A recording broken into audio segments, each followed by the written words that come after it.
जय हिंद विद्यार्थी। आज की वीडियो में हम लोग दर्पण सूत्र देखेंगे क्लास 10th और 12th वाले के लिए वीवीआई बहुत ही आसान भाषा में समझाने की कोशिश करते हैं। ठीक है, ध्यान दीजिएगा। दर्पण सूत्र आपको पता होगा। दर्पण सूत्र 1/f equal 1/v plus 1/u होता है। ये आपको पता होगा। दर्पण सूत्र 1/f बराबर 1/v प्लस 1/u होता है। तो इसको हम लोग प्रूव करने की कोशिश करते हैं। ठीक है, ध्यान दीजिएगा। ये मान लिया है कि अवतल दर्पण है। कौन सा दर्पण है? अवतल दर्पण है। यहाँ पर पोल है, ये आपका मुख्य अक्ष हुआ पोल, और मुख्य अक्ष पे कोई ए बी आपका एक वस्तु रखा हुआ है। ए बी एक वस्तु रखा हुआ है। मुख्य अक्ष के समानांतर एक किरण जाती है। ये ए मान लेते हैं, ए बी डैश या बी। ठीक है, अब यहाँ से मुख्य अक्ष के समानांतर दर्पण से परावर्तन के बाद कहाँ से हो जाता है? फोकस। कहाँ से हो जाता है? फोकस। ये हो गया। अब यहाँ पर वक्ता की से हम यहाँ पे लंब डालने की कोशिश करते हैं। यहाँ पर एक लंब डालें तो यहाँ पर इमेज बनेगा। यहाँ पे एक इमेज बनेगा ए डैश बी डैश।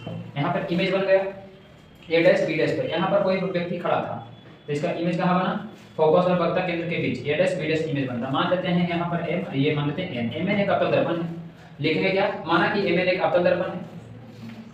माना कि एम एन एक अवतल दर्पण है। अवतल दर्पण है जिसमें P ध्रुव है और मुख्य अक्ष के समानांतर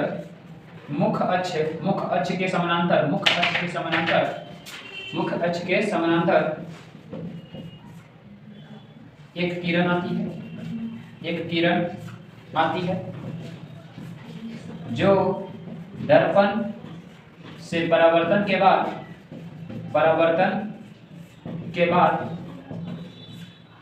फोकस से होकर जाता है। ये तो हो गया। क्या किए? और इसमें मुख्य अक्ष पर ए भी कोई वस्तु रखा हुआ है। मुख्य अक्ष पर ए भी कोई वस्तु रखा है जिसका प्रतिबिंब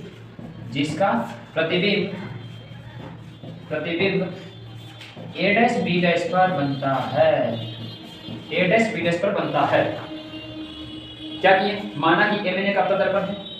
इसमें मुख्य अक्ष के समानांतर एक प्रकाश की किरण आती है जो दर्पण से परावर्तन के बाद फोकस से होकर गुजरती है, और सी से एक वक्ता केंद्र पर लंब डाले हैं। तो बताइए, जहां पर करता हुआ इमेज बनता है तो ए डैश बी डैश इमेज बना। तो यहां से एक क्वेश्चन और पूछता है कि जब वस्तु को वक्ता केंद्र और अनंत के बीच रखा जाए तो उसका इमेज कहां बनता है? तो फोकस और वक्ता केंद्र के बीच बनता है। कैसा? तो वस्तु की अपेक्षा अगर देखा जाए तो छोटा बनता है। ये तो हो गया। ये चीज लिख दी। जो किए हैं पिक्चर में वही लिखे हैं और लिख देना है जो चित्र में स्पष्ट है।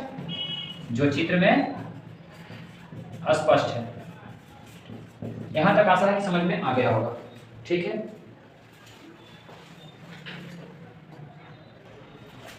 अब देखते हैं आगे क्या है। अब आप देखिएगा ध्यान से, तो दो ट्रायंगल बन रहा है। त्रिभुज ए बी सी एक ट्रायंगल बन रहा है, और यहाँ भी देखा जाए कि ट्रायंगल बन रहा है। अच्छा, यहाँ पर एक परपेंडिकुलर डाल देते हैं थोड़ा सा। ये देखो परपेंडिकुलर, इस पे मानते हैं डी। परपेंडिकुलर डाल दिए। अब यहाँ से एक ये ट्रायंगल ए बी सी बना है। A B C, okay sir. एक ट्रायंगल बन रहा है B dash C A dash, okay sir.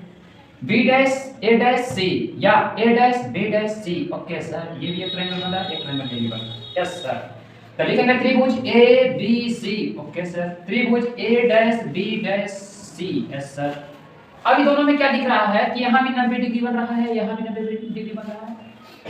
तो 90 डिग्री जैसे ही बन गया, राइट एंगल बना, तो राइट एंगल में क्या होता है? एक हाइपोटेन्यूज होता है, कर्ण होता है। तो इसमें भी एक कर्ण होगा, तो एक साइड होगा, तो यहाँ भी एक साइड होगा। तब पता है कि आरएचएस जिस ट्रायंगल दो ट्रायंगल में आ जाता है, आरएचएस समरूपता कसौटी, तो दोनों ट्रायंगल आपस में समरूप कर जाता है। मतलब कि त्रिभुज ए बी सी वह यानी समरूप ए डैश बी डैश सी। कारण रीजन क्या होगा? आरएचएस समरूपता कसौटी से ये दोनों ट्रायंगल आपस में क्या होगा? समरूप होगा।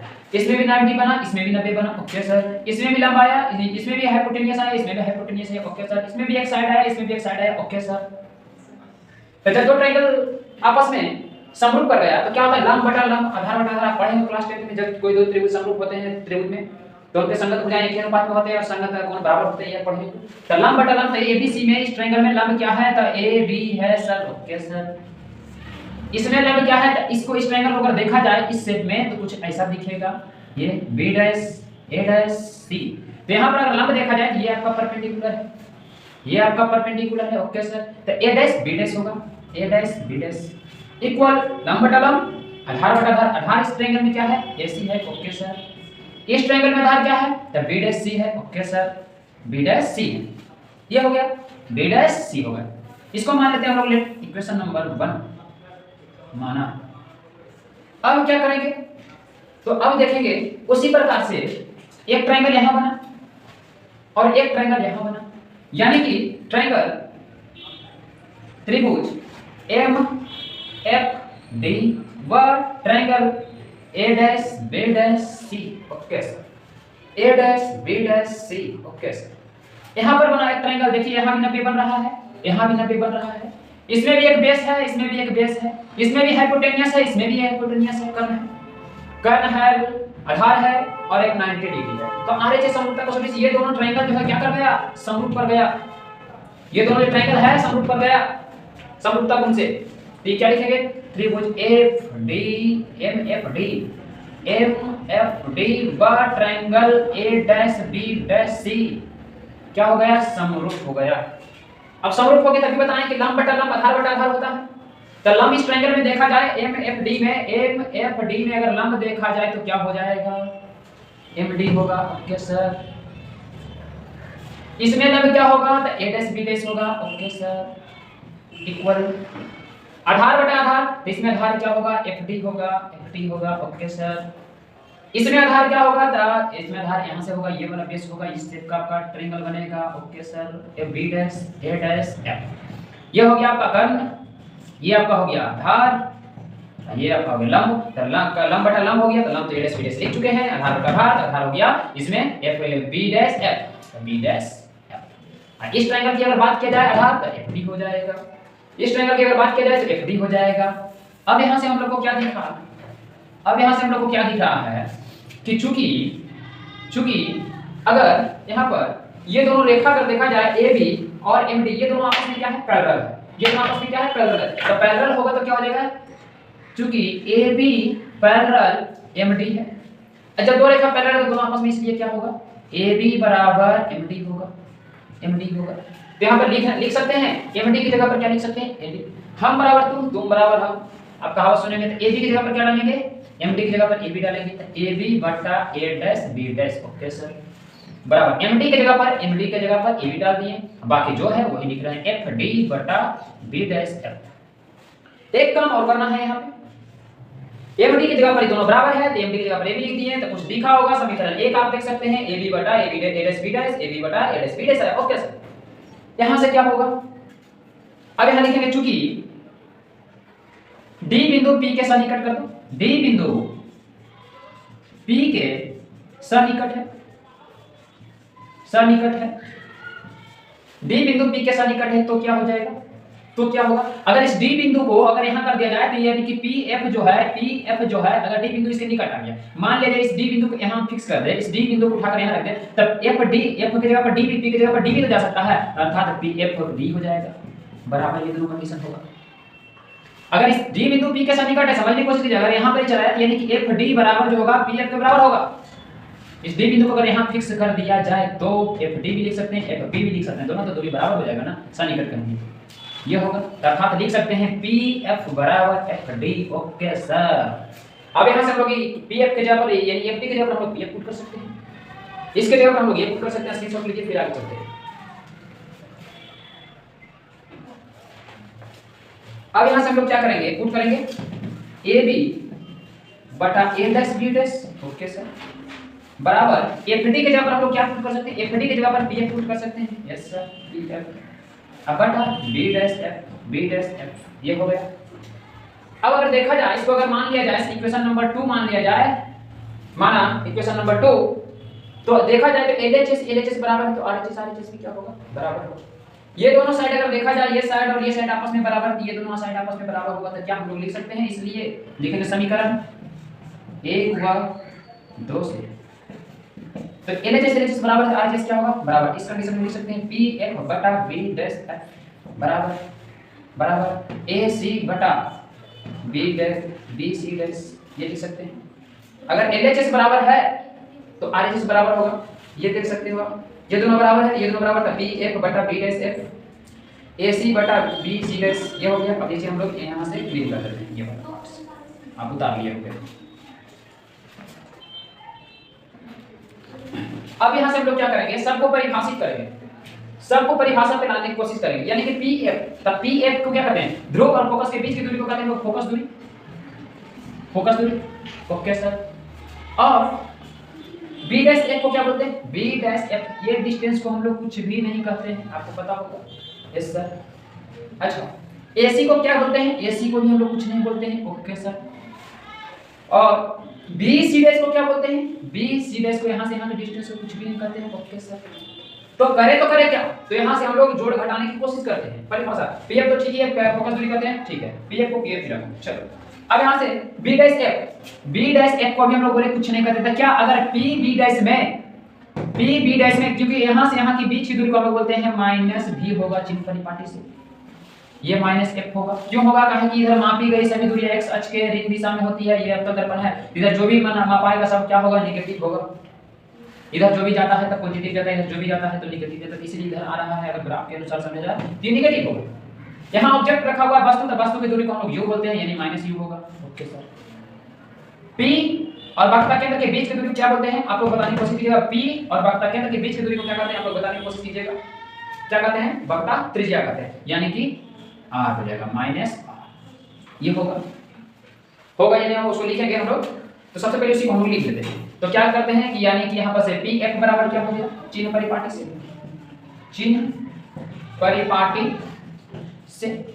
चिन्ह परिपाटी से क्या हो जाएगा, PF बराबर माइनस F हो जाएगा, चिन्ह परिपाटी से यहाँ माइनस लगा दीजिएगा। PC क्या हो जाएगा, PC आपका हो जाएगा माइनस R। PA क्या हो जाएगा, कोई भी दूरियां दर्पण में कहां से मापी जाती है, ध्रुव से, ये भी क्वेश्चन पूछता है, कोई भी दूरियां दर्पण में कहां से मापी जाती है, ध्रुव से, पोल से मापी जाती है। P से A की बीच की दूरी क्या कहते हैं, वस्तु की दूरी, यानी माइनस u हो जाएगा। और क्या हो जाएगा, B डैश क्या बोलते हैं, माइनस b, ये कंडीशन। ध्रुव और बस प्रतिबिंब के बीच की दूरी को क्या कहते हैं, बस प्रतिबिंब की दूरी कहते हैं। ध्रुव और वस्तु की दूरी के बीच की दूरी को क्या कहते हैं, वस्तु की दूरी कहते हैं, यानी माइनस u से रिप्रेजेंटेशन होता है। और B और वक्रता केंद्र और पोल के बीच की दूरी को वक्रता त्रिज्या कहते हैं, फोकस और ध्रुव के बीच की दूरी को फोकस दूरी कहते हैं, ये आपको पता होगा। यहाँ तक हो गया। अब इसमें हम लोग घटाने जोड़ने की कोशिश करते हैं, क्या होगा, क्या प्रोसेस है, इसको यहाँ लिख दिया जाएगा PA बराबर माइनस u। अब यहाँ से PF तो माइनस फोकस F होगा ही होगा। चलिए PF को PF रखा जाए बटा B डैश F को हम लोग कुछ नहीं करते, अगर इतना में से इतना, ये पूरा डिस्टेंस में अगर इतना डिस्टेंस को हम लोग सब्ट्रैक्ट करते, घटा दे, इस पूरा डिस्टेंस यहाँ से ये डिस्टेंस में से इस डिस्टेंस पूरा, तो पूरा डिस्टेंस क्या, PB डैश में माइनस अगर हम इस डिस्टेंस को कर देते, यही डिस्टेंस बचेगा, ये B डैश से बचेगा। ओके सर, यानी PF होगा। ओके सर, बराबर PF हमारा आ चुका है यहाँ, देखिएगा। अच्छा, AC को क्या लिख सकते हैं, AC को हम लोग कुछ भी नहीं लिख सकते हैं अभी, AC को कुछ नहीं परिभाषा में बोल सकते हैं। तो इसको कैसे करेंगे, अगर PA में से अगर हम लोग PC को सब्ट्रैक्ट कर दें, PC को इतना पूरा डिस्टेंस को, अगर ये पूरा डिस्टेंस में कितना को हटा देंगे तो यही तो डिस्टेंस में हमारे पास आएगा, यानी कि क्या हो जाएगा, BC बटा, ये हो गया। AC को लिख सकते हैं, AC को क्या हम कैसे लिख सकते हैं, AC को हम लिख सकते हैं, AC को क्या लिख सकते हैं, PA minus PC। Okay sir, तो ही तो बचेगा AC। Yes sir. अब यहाँ से क्या होगा, BC डैश नहीं होगा, BC डैश नहीं होगा, B डैश C होगा। तो B डैश C हो गया, तो B डैश C में क्या हो जाएगा, यहाँ से B डैश C को हम लोग कुछ भी नहीं बोलते हैं, तो यहाँ से क्या हो जाएगा, AC को फिर भी कुछ नहीं बोलते, ये तो हो चुका है, B डैश C। तो B डैश C को क्या कर सकते हैं, अगर PC में से अगर PB डैश को हटा देंगे, PB डैश को हटा देंगे, PC में से अगर PB डैश को इतना अगर हम हटा देंगे तो क्या मेरे पास तो यही डिस्टेंस बचेगा, यही डिस्टेंस तो बचेगा। ये सब्स्टिट्यूट कर दिए हम लोग वैल्यू। अब यहाँ से PF क्या है, माइनस F है, लिखा जाए पी बी डैश क्या है, पी बी डैश क्या है, माइनस बी है, लिखा जाए। माइनस पी एफ क्या है, पी एफ माइनस एफ है, लिखा जाए। Okay sir. पी ए क्या है, पी ए क्या है, माइनस यू है। Okay sir. पी सी क्या है, माइनस आर है। Okay sir. पी सी क्या है, माइनस आर है। Okay sir. और पी बी डैश क्या है, तो माइनस भी है। Okay sir. अब यहाँ से हम लोग का आसान हो गया। बस इस चीज को आपको समझना है, अगर नहीं समझ में आया तो थोड़ा सा वीडियो को पीछे कर देते फिर से, बस थोड़ा सा डीपली समझा रहा है इसलिए वीडियो थोड़ा सा बड़ा हो रहा है। ठीक है। माइनस एफ, तो माइनस एफ हो गया। माइनस इंटू माइनस क्या होता है, प्लस होता है। माइनस इंटू माइनस प्लस होता है। अधिकतर स्टूडेंट को माइनस प्लस में दिक्कत होता है। माइनस बी प्लस एफ हो जाएगा। Okay sir. माइनस यू हो जाएगा। Okay sir. Minus into minus plus R हो जाएगा। Okay sir. माइनस आर हो जाएगा। Okay sir. माइनस माइनस क्या हो जाएगा, प्लस भी हो जाएगा। Okay sir.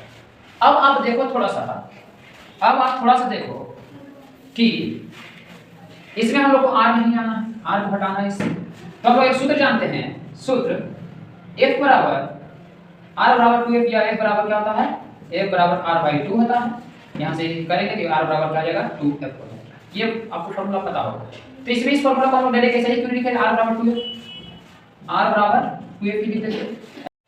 देखिएगा कैसे गुणा कर रहे हैं हम लोग यहाँ से, तो माइनस इंटू माइनस क्या हो जाएगा, या इसको आप पहले गुणा कर लीजिए। Minus U into B, U भी प्लस प्लस माइनस माइनस होगा 2vf। Okay sir. अब f से करेंगे, माइनस यू प्लस में हो गया, प्लस माइनस माइनस हो गया। अब यहाँ से प्लस प्लस माइनस माइनस हो जाएगा, uf हो जाएगा, प्लस प्लस प्लस हो जाएगा, 2f स्क्वायर हो जाएगा equal. Minus into minus plus होगा, 2f इंटू f होगा, 2f स्क्वायर होगा। 2f इंटू 2f क्या होगा, 2f स्क्वायर होगा। और प्लस माइनस माइनस होगा, f into v f v होगा। अब यहाँ से क्या करेंगे, कैंसिल आउट, ये से ये कट गया, ये से ये कट गया। अब बचा क्या, u भी, तो u भी को u भी रखो, u भी माइनस uf रखो बराबर माइनस vf कर दो। इधर माइनस इधर आया अपने पास 2vf होगा। Yes sir. अब यहाँ से u भी माइनस uf बराबर 2vf में से एक vf हटेगा तो vf बचेगा। Okay sir. अब इधर ये प्लस में इधर जाएगा तो माइनस में हो जाएगा, या फिर पहले प्रत्येक टर्म में भागी दे देते हैं। प्रत्येक टर्म में u भी f से डिवाइड कर रहे हैं, लिखते हैं प्रत्येक टर्म में u भी f से भाग देने पर, तो u भी बटा u भी f माइनस u f बटा u f भी। Okay sir. v f बटा u भी f, ये हो गया। v f से v f कटा, u f से u f कटा, और f v से f v कटा। बचा अपने के पास क्या, 1/f माइनस 1/v बराबर 1/u। या इसी को हम लोग लिख सकते हैं क्या, तो 1/f इक्वल 1 बटा इधर माइनस इधर गया प्लस, इधर प्लस में 1 बटा u। प्रूफ है 1/f बराबर 1/v प्लस 1/u। आपको एक से दो बार देखिएगा, समझ में आ जाएगा ध्यान से।